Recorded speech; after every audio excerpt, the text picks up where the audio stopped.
जय श्री कृष्णा। आज हम होलिका दहन की व्रत कथा सुनते हैं। कहा जाता है कि होलिका दहन की व्रत कथा सुनने मात्र से जीवन के सारे कष्ट का नाश होता है। आज हम 3 व्रत कथा सुनेंगे। अलग अलग युग में अलग अलग कथा है। अगर आप हमारी वीडियो को पसंद करते हैं तो वीडियो को लाइक करें, शेयर करें और वीडियो को अंत तक ज़रूर देखें। अगर आप हमारे चैनल में नए आए हैं तो चैनल को सब्सक्राइब करना मत भूलें। हिंदू पंचांग के अनुसार होली फाल्गुन मास की पूर्णिमा को मनाया जाने वाला त्यौहार है। तो आइए होली की व्रत कथा सुनते हैं। कहा जाता है कि होली की दहन की व्रत कथा सुनने मात्र से जीवन के सारे कष्ट दूर हो जाते हैं। ज्योतिषाचार्य कहते हैं, सतयुग में एक अति पराक्रमी दैत्य राजा था, हिरण्यकश्यप। हिरण्यकश्यप के भाई हिरण्याक्ष का भगवान विष्णु ने वराह अवतार लेकर वध किया था। इस कारण हिरण्यकश्यप ने उन्हें दुश्मन मानता था। हिरण्यकश्यप का विवाह कयाधु से हुआ, जिससे उसे प्रहलाद नाम के पुत्र की प्राप्ति हुई। हिरण्यकश्यप ने मन चाहे वरदान के लिए ब्रह्मा की तपस्या शुरू की। इस दौरान देवताओं ने उसकी नगरी पर आक्रमण कर दिया और वहां अपना शासन स्थापित कर लिया। उस समय देवर्षि नारद मुनि ने कयाधु की रक्षा की और अपने आश्रम में स्थान दिया। वहीं पर हिरण्यकश्यप के पुत्र प्रहलाद का जन्म हुआ। देवर्षि नारद मुनि की संगत में रहने के कारण प्रहलाद भगवान विष्णु का भक्त बन गया। इधर कई वर्षों तक तपस्या के बाद हिरण्यकश्यप को ब्रह्मा ने दर्शन दिए। हिरण्यकश्यप ने वरदान मांगा कि मेरी मृत्यु मनुष्य या पशु के हाथों न हो, न किसी अस्त्र शस्त्र से, ना दिन न रात में हो, भवन के बाहर और ना ही अंदर, न भूमि न आकाश में हो, मेरी मृत्यु हो। कुल मिलाकर अपनी समझ में उससे अमरता का वरदान मांगा। ब्रह्मा ने उसे यह वरदान दिया, किंतु इसके बाद वह निर्कुंश हो गया। वह ऋषि मुनियों की हत्या करवाने लगा और स्वयं भगवान घोषित कर दिया, किंतु स्वयं उसका पुत्र प्रहलाद विष्णु भक्ति में लीन रहता था। यह बात हिरण्यकश्यप को पता चली तो वह गुस्से से फट पड़ा। बार बार समझाने के बाद भी प्रहलाद ने जिद नहीं छोड़ी तो उसे मारने का फैसला कर लिया।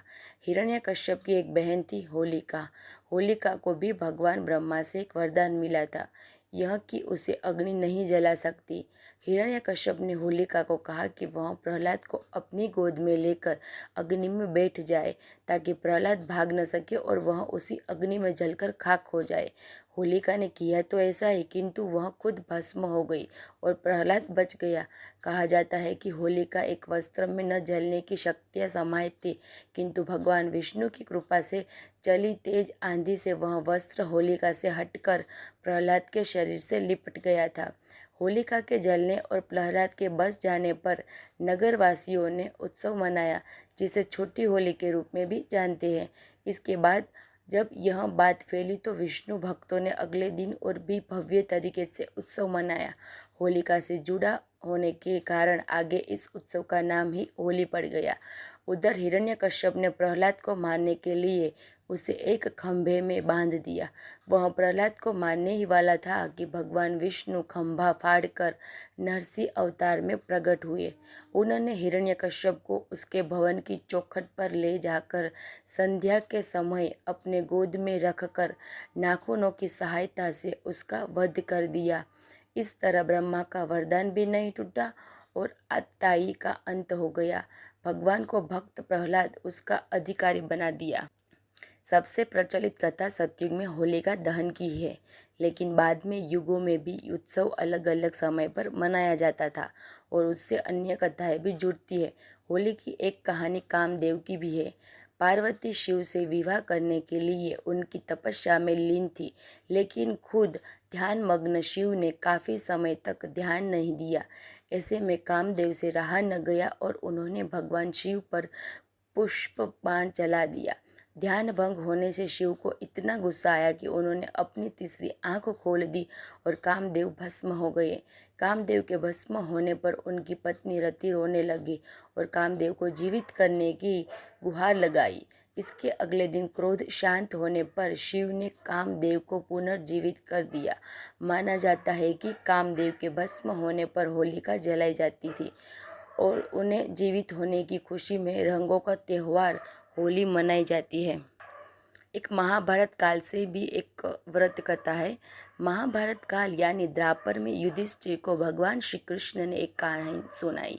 एक बार श्री राम के पूर्वज रघु के शासन में एक असुर महिला थी।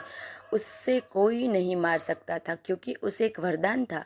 एक दिन गुरु वशिष्ठ ने बताया कि उसे मारा जा सकता है यदि बच्चे अपने हाथों में लकड़ी के छोटे टुकड़े लेकर शहर के बाहरी इलाकों के पास चले जाए और सूखी घास के साथ उनका ढेर लगाकर जला दे। फिर उसके चारों ओर परिक्रमा करे, नृत्य करे, ताली बजाए, गाना गाए और नगाड़े बजाए। फिर ऐसा ही किया और वह असुर मारी गई। कहा जाता है कि इसके बाद से बुराई पर जीत के प्रतीक के रूप में होली मनाई जाती है। और एक होली सबसे अधिक प्रसिद्ध हुई द्वापर युग यानी श्री कृष्ण के युग में।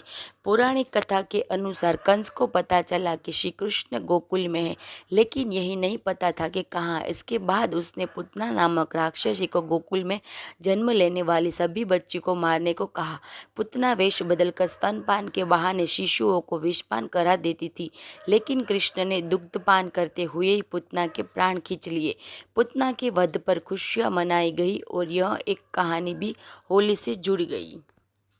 हमारे हिंदू धर्म में सभी त्योहार में खुशियां है, लेकिन इसके पीछे गंभीर संदेश भी है। जैसे दिवाली अधर्म पर धर्म की विजय का प्रतीक है, वैसे ही होली भी इस त्योहार का स्पष्ट संदेश है कि घमंड अच्छा नहीं होता, ईश्वर से बढ़कर कोई नहीं होता। जो भी विधि के विधान को नहीं मानता उसे कोई बचा नहीं सकता। जैसे होलिका या हिरण्यकश्यप वरदान के बावजूद भी मारे गए।